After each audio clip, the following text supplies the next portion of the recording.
Dr. Jenna Weeks, welcome to the show. How are you today? I'm doing amazing. And just so we clarify, I am a naturopathic doctor, which means that I have 8 years of school, 4 years of med school, and I'm considered a primary care physician in British Columbia in Canada, but I practice in New Brunswick, Canada, just so that we have a little bit of clarification, because sometimes people get a little up in arms when we just say we're doctors and don't clarify which kind of doctors.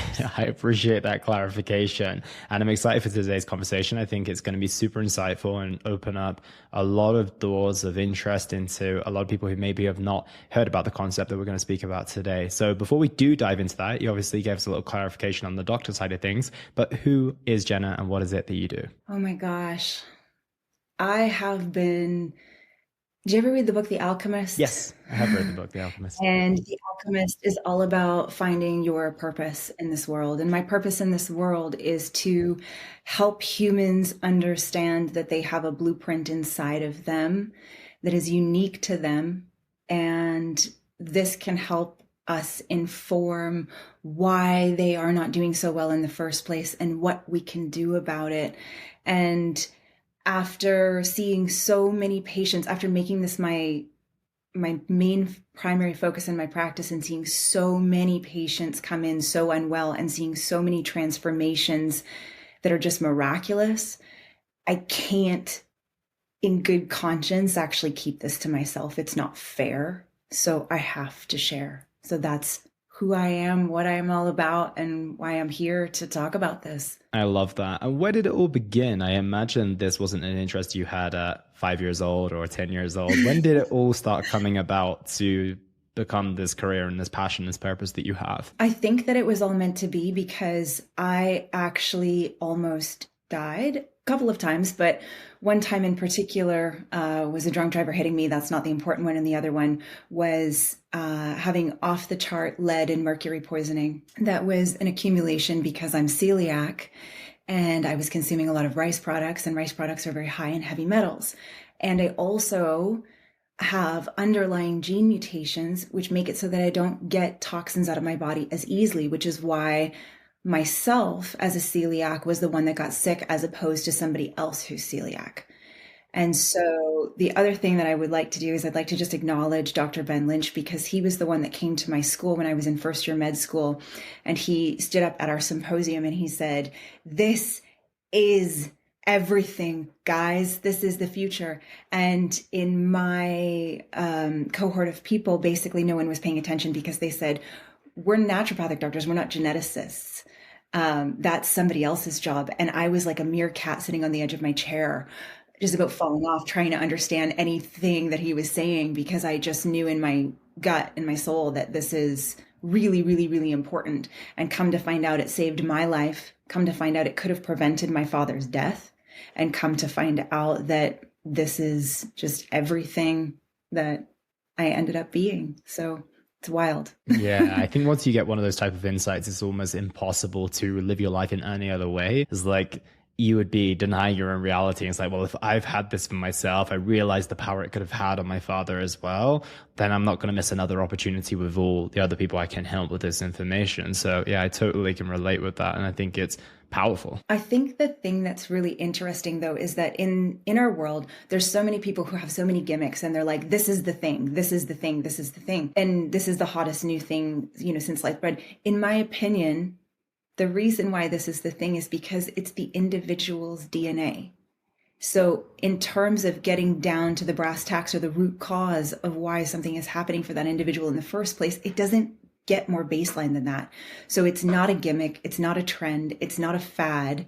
It's information that needs to be in the hands of the people is really what's going on. Yeah, absolutely. And let's start with the basics. How would you best describe genetics and epigenetics specifically to someone who's not familiar with the term? Yeah, so normally this is how I kind of just introduce it to people. And I let them know that their body is like a computer system.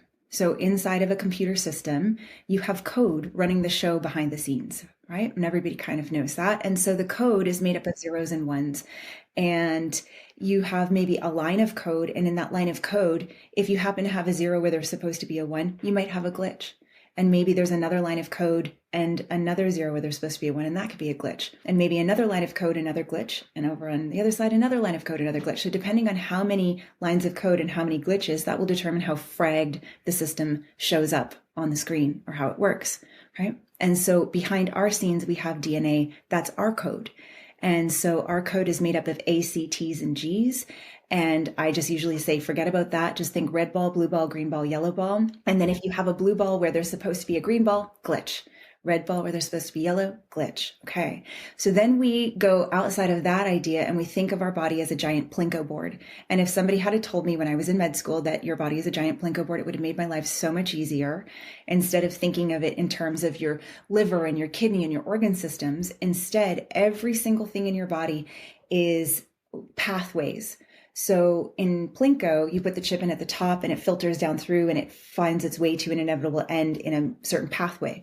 And so in your body, you have pathways for vitamin A, B vitamins, C, D, E, antioxidants, feel-good brain chemicals, hormones, gut flora, collagen, and many other things. So if you happen to have a bumper in that pathway where that chip is supposed to go through, now you can't have made what you want to have made, or maybe it shunts off in a different direction, and now you have made what you don't want to have made. And so this starts showing up on the screen of people. So just a real quick, tangible example, say somebody has acne.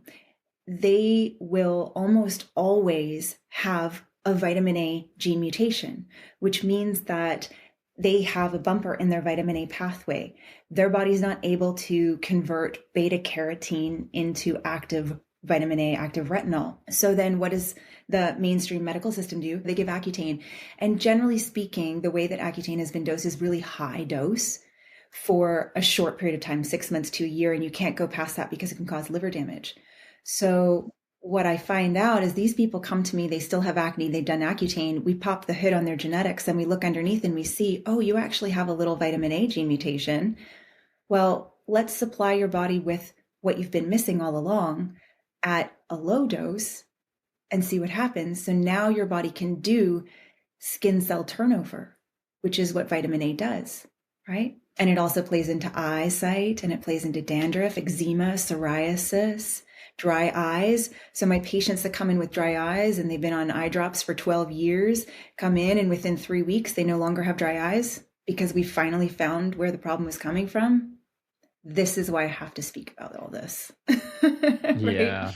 It's impossible not to, like I said earlier. It's like once you have taken off the lid of this, it's almost impossible to put back. And you wouldn't want to either, right? And that kind of gives me the question right now of like, well, why is it that people are prescribing Accutane instead of looking into someone's vitamin A pathway? Is it just not well known enough? Do we not have the right amount of doctors to do this? What is the challenge of getting this into the mainstream as it feels like it should be? You really want to know the answer to that question? You don't want to know the answer to that question.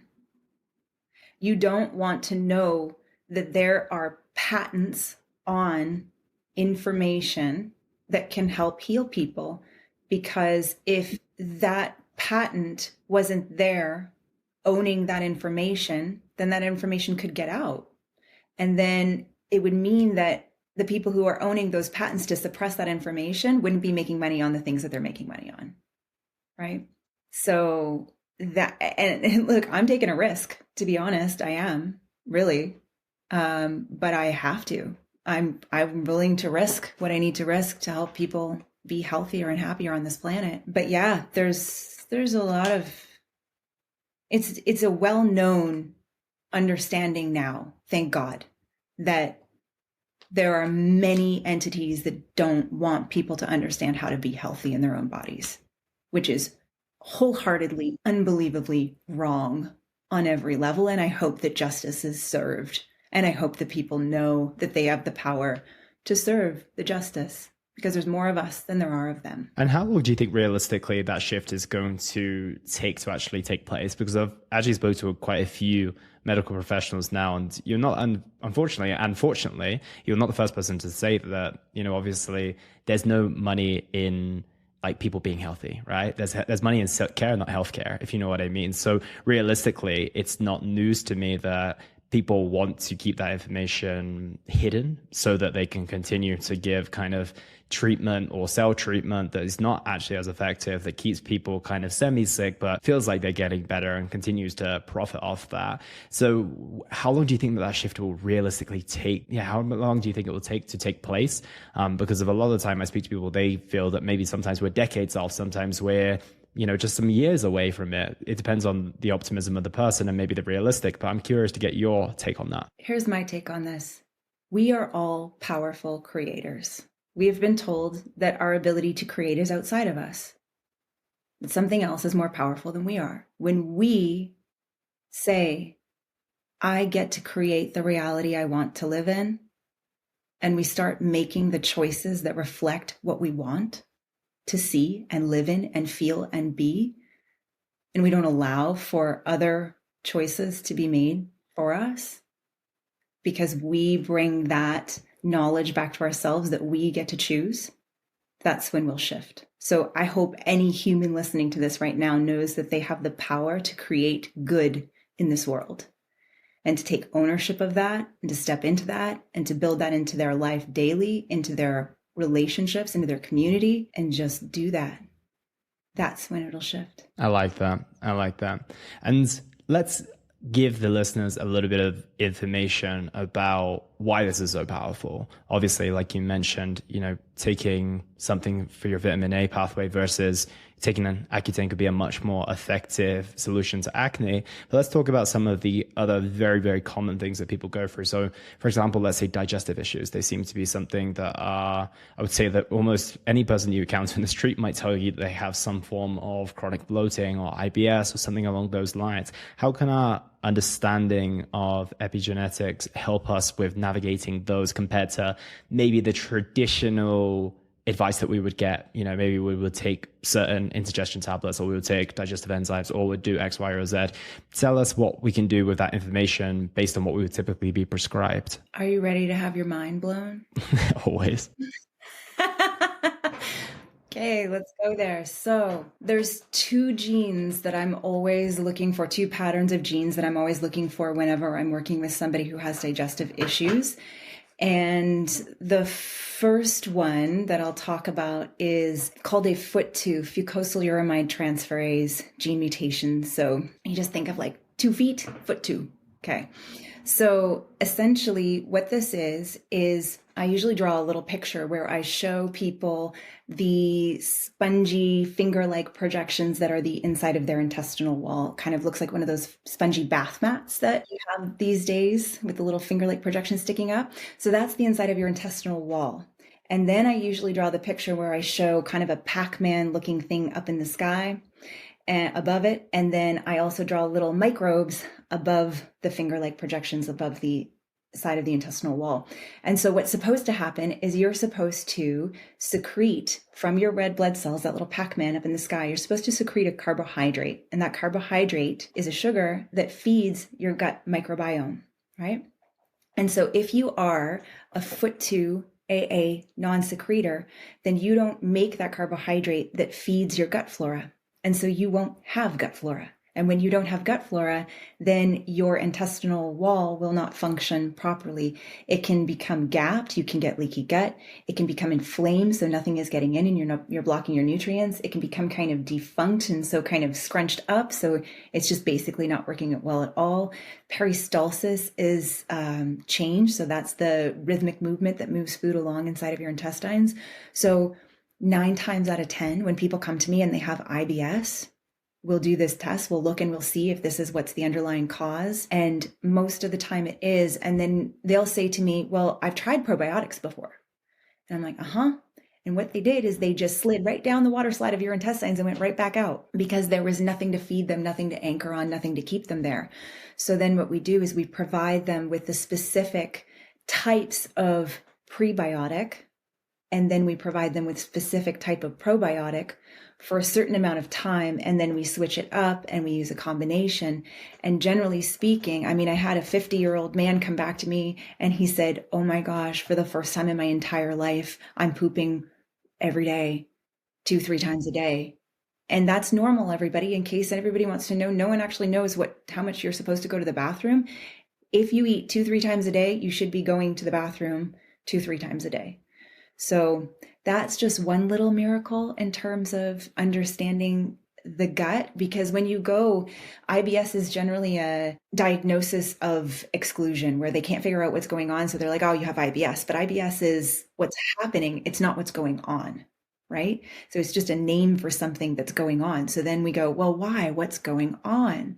And that's where genetics lets us go underneath, pop the hood and see, oh, there it is. There it is. Any questions on that one before I go to the other one that's really important for people to know? Yeah, absolutely. 2 questions. The first is that, would that have always been there based on it being part of our internal makeup? Or is that something that can be exacerbated by lifestyle choices as well? And that's maybe why it's got to such a place where it's, potentially, let's say that someone was doing everything right with their lifestyle, maybe it wouldn't be such an issue for them, or would it be inevitable that they got to that point anyway, irrespective of what they did with their diet and lifestyle? Couple scenarios for you on that one. Okay. So when you are born, it's kind of like you have a little horizon, and underneath the horizon, you have a bunch of light switches.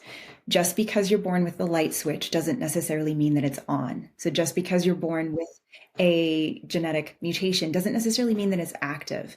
So you can be born, it can be not active for most of your life, but maybe the reason why I use the horizon image is that if you dip below the horizon, that sometimes can trigger that light switch to become active, meaning that if you had a deficit state of a lot of stress, or maybe a death, or maybe a moo, or maybe a pregnancy is a huge one because that uses up a lot of resources. And whenever we use resources in the body and we don't have enough, that usually triggers these gene mutations to become active. And diet and lifestyle does play a huge role in it. And that's where we get into the buzzword of epigenetics, means that you can take control over your genes. It's true in some sense, and in some sense it's not. So you're born with those light switches. If you keep yourself in an abundant state, meaning you don't push yourself into deficit state, then chances are maybe that light switch won't become triggered, right? If the light switch is triggered, there isn't anything you can do to turn that light switch off necessarily that we know of yet. But then again, we're still evolving in our understanding of genetics, and I hope that maybe there are things we can do. But the thing that you can do is that you can it's like having a dam in the waterway. You can circumnavigate that dam or that block in the waterway and go around it and still get to the same place. So that's where we can add in supports and different things that, like as in that person doesn't make their pre and probiotic or their probiotic to feed their gut flora. Well, we can provide the body that, and now we still get that same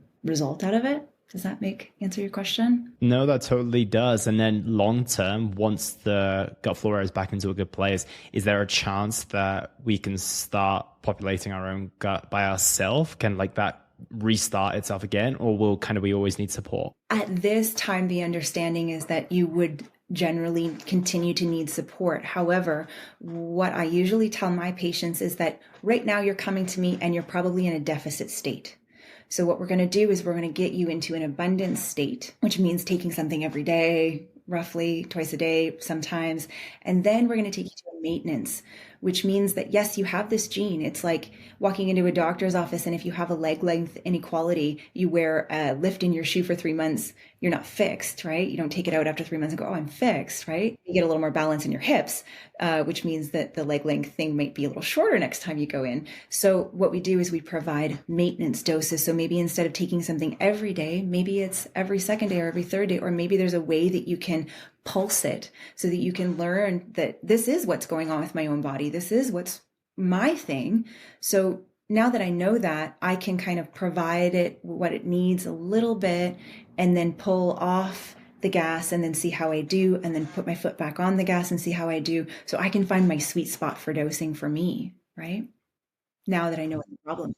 Yeah, totally. So a very kind of invasive response is needed because, like you said, you're being in a severe deficit. It's probably been for potentially decades, I would imagine, by the time you see someone, and they're just getting you into that abundant state and then looking towards maintenance. And it totally makes sense. It's kind of like the health and fitness work that I do. We go through a kind of more regimented plan when it comes to someone's fitness and nutrition when they first get started to get their body into the position that they want to be. And then we don't just go back to doing nothing at all. We then go down the route of maintenance so that they can maintain a healthy weight and a healthy lifestyle. So I like that. It's like more of an extreme approach to begin with, and then something that keeps them going on a long-term basis, but it's not taking our foot off the gas entirely and expecting our bodies just to do the rest of the work. So I like that. Transition onto the second part that you were going to mention. Oh yeah. And just on that note too, balance is sustainability. That's it. We are so obsessed with extremes in this society, extreme fasting, extreme everything. And it's like, no, balance. Body works best in balance, just so we all know that. Okay, so the second part, this is one that hits kind of close to home. It was a discovery that I made. I honestly believe that I may be one of the only humans on the planet that actually understands or knows this intimately, this information. So I had a bunch of gas, bloating, pain, stomach issues. I've had them my whole life. I did a bunch of elimination diets, food sensitivity testing, all kinds of different things to try to make it better. And sometimes it would be better, sometimes it wouldn't be better. And I would go through rhythms with it.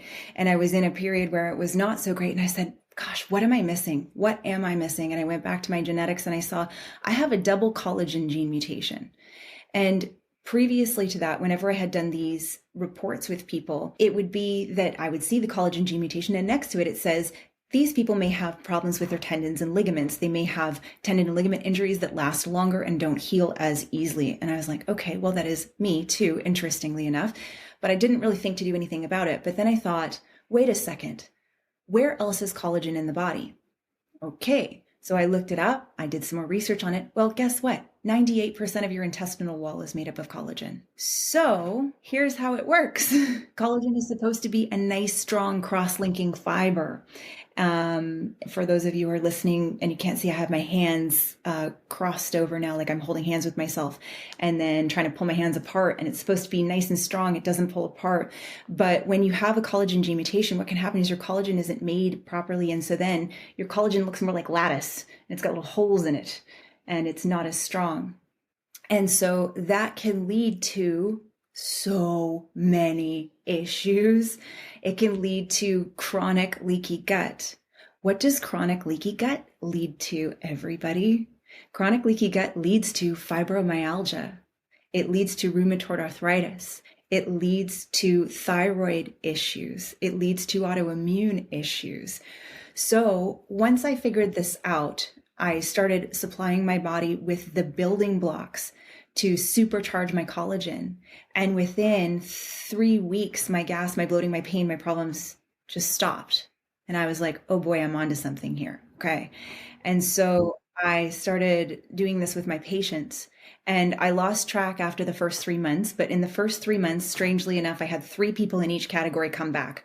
I had 3 people who had fibromyalgia for 5 years, 7 years, and 9 years. Okay. 5 years, 7 years, and 9 years on gabapentin, a very strong pain medication, all get off of their medication because they no longer had pain, because they no longer had fibromyalgia, because the root cause was fixed, because they're no longer leaking poop particles into their gut, causing rampant chronic inflammation throughout their whole body. Okay. Amazing. The next one, 3 people came back with rheumatoid arthritis. One was on 12 years, 7 years, and 3 years on their medication. Off of their medication. I didn't ask them to go off. They just came back and said, I don't have pain anymore. And I said, it's not really that good to stop medication so quickly like that. But they were like, well, I don't have pain anymore, so I don't want to take it. And then I had 3 people off of their thyroid medication, which was the one that surprised me because oftentimes thyroid is very stubborn and you can't, when somebody's on Synthroid for a long, long time, it's hard to kind of get them to come off. They just stopped. They didn't need it anymore. Their thyroid levels normaled out. And so I said, oh my gosh, this is a thing. So then I started doing it with all of my patients. And let me tell you, it's a thing. So this collagen gene mutation is wild. And it's also linked to insomnia because if you have a shelf and the shelf has the things that I provide my patients in the right dosage and the right time. So work with somebody. Don't just take this information off a podcast and go do it yourself. Trust me. But I usually provide them with the building blocks of collagen, and which is collagen and some of the other things that are in it. And one of the things that's in it is glycine, and it helps to increase collagen synthesis by about 364% with the combination that I use. And so One of the things that can happen though, imagine a bicycle and imagine a funnel on the front and imagine you're pouring those ingredients into the funnel and out the back, you're spitting out collagen, a ribbon of collagen. If you have this gene mutation, your ribbon's going to come out with holes in it. And so you're going to need to keep taking raw ingredients off the shelf and keep putting them in the funnel to keep trying to make collagen, which uses up your raw ingredients for other things. So when somebody else comes in and tries to get the glycine off the shelf, it's not available. Well, glycine is used down the hall by your brain at nighttime to make your brain neurons go damp so that you can go to sleep. And so one thing I've also noticed is that when we fix this collagen gene mutation in people, they're in their lifelong insomnia, gone. Mind blown. It's powerful. You're not wrong at all. It is super, super powerful to make those changes. So wow. So this is the power of knowing where it's coming from in the first place. And that's the thing, like there's so many people out there that are so sweet, so innocent, so amazing, so awesome, and trying so hard to do good for their bodies. And they're going on every blog post and they're going on everything listening. Well, this is good for sleeping. Well, this is good for pain. Well, this is good for that. And it's like, oh my gosh, no, let's take the blinders off. Let's pop the hood and let's see for your own individual make and model of body, what are the raw ingredients that you need, not what's good for everybody else, right? And I was going to wait to ask this question, but I think it's a good time to ask it as well. If someone is interested in popping the hood, what does that actually look like from a testing perspective? Yeah, how does that work? So there are many different ways that you can go about it these days. So the way that I go about it is that I have somebody do either Ancestry or 23andMe, and then I have them send me their raw data from that. And then I put it through my third-party medical reporting software that I trust and have used for years and know the integrity of the company. And then basically that gives me the whole backstory on all of those pathways that I mentioned before earlier, the vitamin A, B, C, D, hormones, feel-good brain chemicals, collagen, gut flora. And then for my patients, I usually sit down and I do an hour and a half or an hour and 45 minutes, depending if they're a new patient or an old patient. And we just go through it and I point out, here it is. And this is the support that your body would probably benefit from. And for anybody listening, I do this online for people all over. So if this is something that is calling to your soul, call to my soul, we will connect. I love it. And obviously we just discussed a physical manifestation of some of those things that haven't been looked at. And I want to discuss more of the mental aspect. A lot of us are not only experiencing digestive issues, but we're also experiencing mental health issues. And I think that was exacerbated, potentially highlighted during the pandemic, right? On the other side of that as well. But I think it's always been pretty prevalent. It's just the fact that we are getting more and more information about it. And also the world is changing as well. So the way that we navigate our stress and we navigate our lifestyle is obviously changing too. So tell us about how our understanding of this can impact our mental well-being, especially if we're someone who potentially experiences anxiety, depression, and maybe some of those other challenges. This actually makes me want to cry, because if I could go back to my 15-year-old self who was in the volleyball court and then was in the locker room and my friend found me with cuts on my wrists because I didn't want to be on this planet. That's why I do this work, is so that I can help anybody not have to go through that. So long story short, what can happen is you can have any variation of different things, but a lot of time where this anxiety, where this depression comes from, mostly let's talk about anxiety first, and we'll talk about depression, but anxiety. If you have a FUT2 gene mutation, you don't make your good gut flora. 90% of your serotonin is in your gut. There's one aspect, just for fun. Then we talk about the B vitamin pathways. So there's something called the methylation cycle. And basically B9, which is folate, helps to facilitate B12. B12 helps to facilitate B6. B6 helps choline. Choline helps B12. And B12 helps B9. It's an infinity symbol. They all help each other, make each other. And they go off. That whole cycle goes off to make serotonin and dopamine. So if you were like me and you had a gene mutation, a double gene mutation in your folate, meaning an MTHFR, for those of you who know anything about genetics, methyl tetrahydrofolate reductase gene mutation, which basically means that Clark Kent needs a phone booth to turn into Superman, to take the riffraff out, and to make people happy. Folate needs an enzyme, phone booth, to turn into active folate. So regular folate will then turn into methyl tetrahydrofolate, right? Once it's methyl tetrahydrofolate, it can go on to do all those things, to make feel-good brain chemicals, to take toxins out of the body.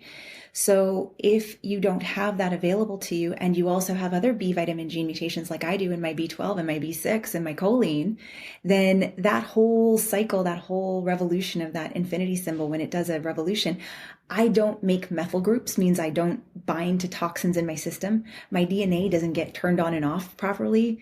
The way I kind of describe that to people is, imagine having a conveyor belt and someone's supposed to be standing there turning the conveyor belt on and off, and that there's an important reason for it to be on, an important reason for it to be off, meaning imagine a little Hot Wheels car, and you need to have it turned on so that you can put the wheels on, and then it goes to the next station, put the glass on, but then you need to have it turned off after you've painted it so it can sit and dry. So there's a purpose to it being on, purpose to it being off.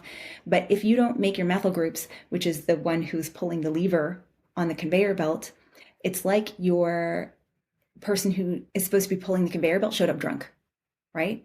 And so they're pulling it willy-nilly, and all of a sudden things are piling up, things are falling on the ground, and you have just so much more trash and chaos inside of every single cell of your body. That's going to lead to the alarms going off in the warehouse, and that's going to lead to an alarm feeling inside of you that you can't get rid of, because that's what it's like when your warehouses inside of your cells are not working, because your B vitamins are not working, because you're not methylating, which is the hottest word on the block right now. Learn about it, go look it up. So that's one aspect of anxiety. The other, so the double whammy there is that you will have a bunch of chaos in your warehouse and a bunch of trash being built up and a bunch of things that will cause inflammation in your brain because you can't get them out of your body. And then you're not making your feel good brain chemicals on top of that. And now you are in the depths of anxiety and depression. But once we can know that that's happening, pop the hood, see, oh, you have this, and this. Okay, let's provide your body with what you've been missing. Let's get rid of that drunk guy pulling the lever. Let's put the really competent person in there pulling the lever. Now everything runs smoothly. And now anxiety and depression just kind of vanishes like it did for me. So I would wish this for any human. Yeah, I think that most people would typically want to head to a psychologist, a therapist, as being their first point of call if their child is experiencing something along those lines. But you would encourage them instead to go down the route of epigenetic testing first. Oh my gosh, 100%. I seriously, you know how people, you know that movie, whatever it is, like I see dead people. I don't see dead people, but I see dead people walking. I see, like, now that I understand what's underneath their skin and bones and it's in their DNA, I can literally see someone walking down the street and I'm like, oh my God, I could help you. I could change your life. We could change your life. We could turn the lights on in the warehouse that's been turned off the whole time. And so, but it's up to people to make that choice for themselves, right? To seek out this kind of information for themselves and to do the testing and do the things that they need to provide their body with. But yeah. Absolutely. Yeah. I think it's powerful. And what comes to my mind is that would it make logical sense for parents who are just having children to kind of get their child tested from kind of day one, day two, to kind of mitigate many of these challenges they could potentially go through with a lack of information? For anybody who's listening, just listening, you can't see the smile on my face and my heart lifting up at this question. Because again, so yes, 110%. And there's no age that's too early to kind of figure this out. Like as soon as your child can spit in a tube, you can get this information for them so that you know, when they go through puberty or they go through changes in their lives, they don't have to become all angsty and depressive and all this stuff.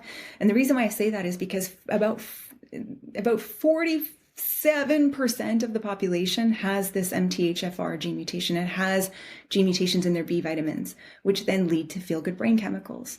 And so when kids are going through these great changes and they have this underlying, it's really going to cause a lot of strife for them. And if we can see that ahead of time, then that's incredible. Or if we can see, a child that has a lot of chronic constipation and they're only like 3 years old, and then we can go and realize that, like, yes, they're missing their good gut flora. Like, wow, that's going to change the complete trajectory of that human being's life forever, right? It's incredible. And for my own father, he died at the age of 53. He was not overweight or anything of that nature, but basically I inherited my double MTHFR gene mutations from somewhere, right? And one of the things that B vitamins and MTHFR folate do is they help facilitate homocysteine being processed so that it doesn't build up in your blood vessels and cause plaques, right? And so because we didn't know this for my father, he ended up having a massive heart attack at the age of 53 and dying, right? But had we known that, we may have been able to prevent that, which is wild to me to even speak those words out of my mouth, that that's a possibility, but it is, right? If we could have provided him the raw materials that his body was missing, and then also supported his body knowing that he was somebody that doesn't make those things. So instead, keep the toxins out of the body, keep the green food in, keep the good B vitamin filled foods in, right? Keep the alcohol low, keep the smoking low, keep any of that stuff out. That's how we can also facilitate our genes being the best version of themselves that they can be, especially if we come in with a deficit, right? Yeah, absolutely. And a lot of this sounds super exciting, super optimistic, and very, very positive. Is there anything that worries you about the world of epigenetic testing? Is there anything that you think this might not go quite as well as we expected it to? Because there's usually some drawbacks, and I can imagine as someone who's a scientist, you've got to be pragmatic, right? You've got to explore every single option. So is there anything that you think could go wrong here, or maybe isn't quite as foolproof as you potentially expected, or do you see this as being kind of just one of those things that's the anomaly in a way? The way I view this is what blood tests were to medicine back in the day. Okay. Does that make sense? So it's like, now blood tests are just standard. This is how it works. I do think that this will be just standard. Do blood tests have their faults? Yes, 100%. Do they give us every insight to everything? No. Are we evolving as humans? Yes. If we knew everything, would it be boring? 100%. So that's that. But long story short, one of the downfalls, of course, that concerns people is having their genetic information in the hands of the wrong people. And again, that's something that will stand the test of time, right? Whether the major companies that are there already will have integrity, that's questionable. Hopefully they will. Otherwise, will there be other people that start companies that have integrity? And can we use those companies instead, right? Because again, we the people get to choose how this world gets created. So, and then in terms of one downfall that I do see is the information that's available in terms of science and dosing for different nutrients does not take into consideration someone that may have a gene mutation. So I'll give you an example. What I say to my patients in terms of their B vitamin gene mutations, the reference range for B vitamins is somewhere between 300 and 600 for B12 when you do a blood test. For somebody that I see has a number of B12 gene mutations, one of them will be that they don't take it up into their receptors to bring it into their tissues, which means it's kind of like somebody standing outside of your door in the hallway. They're going to continue to stand outside of the door in the hallway. They're not going to come in, which means that as more people come into the hallway will be more filled, and that will reflect that in the blood, B12 will be higher, but it doesn't necessarily mean that it's high in your tissues. So for those people, my reference range is a little bit different. I look at their gene mutations and I kind of go, okay, you have this, you're not taking it up. So you probably should be between 600 and 1100 in your blood.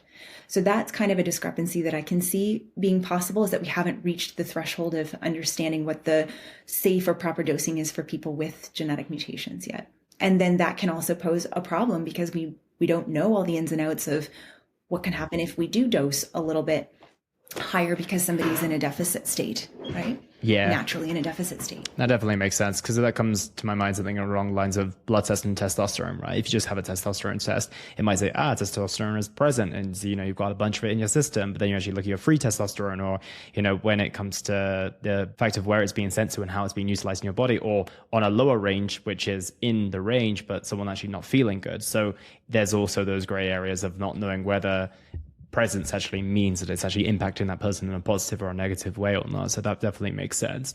And the next thing I wanted to ask you about is obviously the book that you're going to be writing, or you're in the process of writing as well. I'm super curious about this, because obviously when I think of this, I've been mindful of asking you very specific questions of like what do you do? Because I imagine that, it's just like looking under the roof of any different car. Every different person's going to have a different answer. So I don't want to ask you a question where you're just going to be like, well, it's kind of individual to the person's, test results and everything along those lines. So what are you planning to share in that book when everything is so individualized to the individual? Yeah. So, shameless plug. And it's not for me, honest to God, it's for the humans of this world, for this world to be a healthier, happier place. Because when humans are healthier and happier, society is healthier and happier, and we make better choices for society when we make them from a clear-minded, healthy, well place, right? I still have a vision of everybody that is in office having to drink a green smoothie and do meditation before they make decisions for the rest of us. But hey, we're still working on that one. But long story short, the book is called The You Code, right? It'll be out on shelves at Christmas. And in the book, it is a guidebook to understanding what each of those genetic mutations entail, so that way, if you happen to have gotten your genetic information, then you can use that book as a reference guide to understand just how I talked about it today in the simplest terms that you can hold in your hands and understand for your own self, to empower your own self to know about your own body and your own gene mutations and how to take care of them. So I don't give specific information necessarily to an individual about what they would do for their own body, but say you have a FOOT2 gene mutation, I will give some information and recommendations as information only to guide somebody on what they may look towards doing if they have that type of a gene mutation, and what things that type of a gene mutation can cause in someone, so that they can go, oh my gosh, this is me. This is me. I've been to every doctor. I've been to every specialist. I've been to every practitioner, and they tell me that there's nothing wrong with me and that no one knows why. And now I can finally understand why I am the way I am. And I can finally know what I'm supposed to do about it. I love that. I think it's going to give people a lot of insights, a lot of hope, and hopefully a lot of results as well. So it's very exciting indeed. And Jenna, this has been a fantastic conversation. I want to ask you two final couple of questions. I have a good idea of the first one, but I'm going to ask you anyway, because I want to give you the opportunity to share it. But what impact do you want to have on the world with the work that you do? Oh my gosh. Honestly, I've said it a couple times now, but when people's mainframes on the inside of them don't have the glitches anymore, or those glitches have been circumnavigated, they glow. Their eyes glow. Their hearts glow. They're well-beings. Well-beings generally tend to treat each other well. They're not on short fuses. They're not cutting each other off in traffic. They're not thinking about me, and what I can get. They're thinking about what can I give, and how can I serve, and what is possible. And so that's my mission on this planet, is to help people access that place inside of themselves so that we can all rise together. I love it. And where is the best place for people to keep up with the work that you're doing, to stay updated with the release of your book? Tell us everything. The best place to find me is on Instagram. So at dr.jenna.nd. So dr.jenna.nd.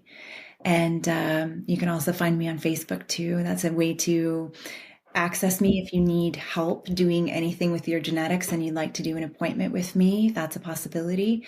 While I'm still able to do appointments, because I have a feeling that things are going to blow up and we're not going to be able to do that as much anymore. But then I'll have group programs and things of that nature to facilitate the larger numbers of people coming.